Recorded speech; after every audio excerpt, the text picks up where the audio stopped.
Good morning, ma'am. Good morning, classmates. My report is about training and development process. So, first, we have the objectives to gain new knowledge and eloquence employees' attitudes and perceptions toward learning or organizational change.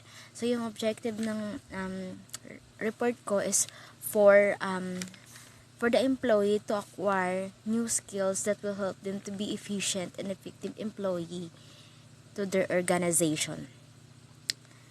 Second, we have the steps for training and development process. So first, we have identifying training needs, establish objectives, select methods of training, conduct and deliver training, evaluate performance, monitor and evaluate performance. So, determine training needs.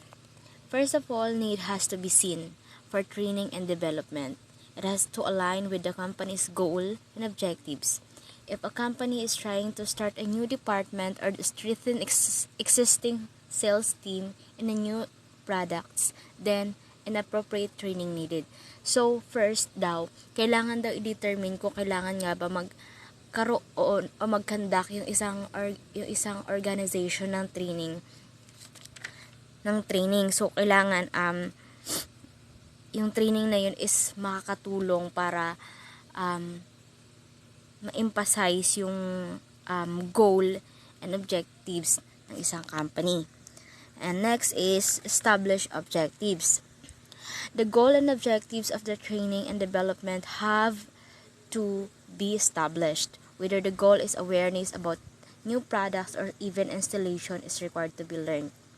So, sa next one naman, yung pangalawa naman is establish objectives. So, dito naman,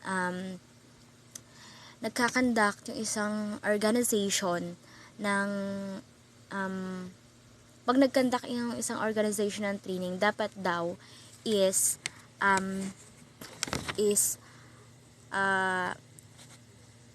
aware yung employee doon sa goal na gustong goal ng isang kumpanya. For example, may si Jollibee, may new launch siya na product. So, ang objective niya is magkaroon ng training for the employee and the managers to be informed that they have a new product to be served in their customers. So, the third one is we have the training methods. First one, classroom training. Second, online self-paced course, which is uso ngayon sa generation natin dahil nga masyado ng ang social media natin gamit na gamit. And next one, course with certification. The last one is instructor lead online training. Next, conduct and deliver training. After the planned methods and finalized, the training and development programs have to be executed, where courses, instruction are taught to the employees, partners, or vendors. So, dito naman sa conduct and deliver training, di ba, nakapag-decide na kailangan niya ng kailangan mag-conduct ng training. So, dito naman yung executed kung anong klaseng training methods yung napili nila for them to do the training and para iparating doon sa mga employees nila yung goal and objectives ng kumpanya nila. So, next one is evaluate performance.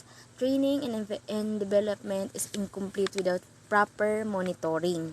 Monitoring can be done through evaluation of instructor as well as attendees. Structure evaluation can be done through feedback or ratings, but attendees can be evaluated through internal or external certifications or scores.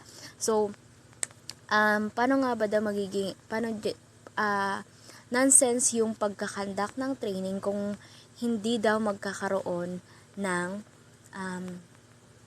pagmomonitor kung naging effective ba yung isang training. Kung nakatulong ba to for the employee para mag-improve or may matutunan. So, paano nga ba ma-evaluate yung performance ng attendees? So, sa attendees, di ba pagkatapos ng training, usually nagkakaroon sila ng exam. Kung ano nga ba yung natutunan nila doon sa seminar na yon. So, yung scores nila, yun yung magiging yun yung magiging result ng yung scores nila, yung result ng scores nila, yun yung magiging result ng evaluation. And then the instructor naman ma-evaluate sila through the feedback of their attendees. The last one is monitor and evaluate performance. Based on the evaluation results and the previous step, management needs to ascertain that if a training development program was sufficient for now or more training and enablement would be required. Also, if future trainings can be planned. So dito naman na-evaluate na yung performance through proper monitoring. So dito naman magbe-base na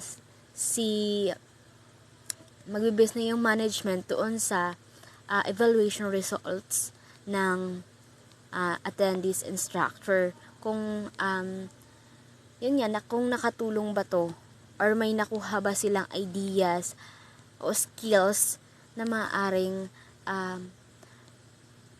makatulong sa kanila para ma-improve yung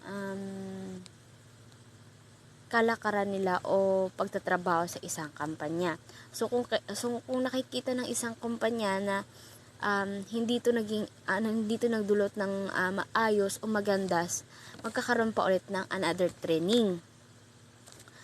Magkakaroon ng follow-up training.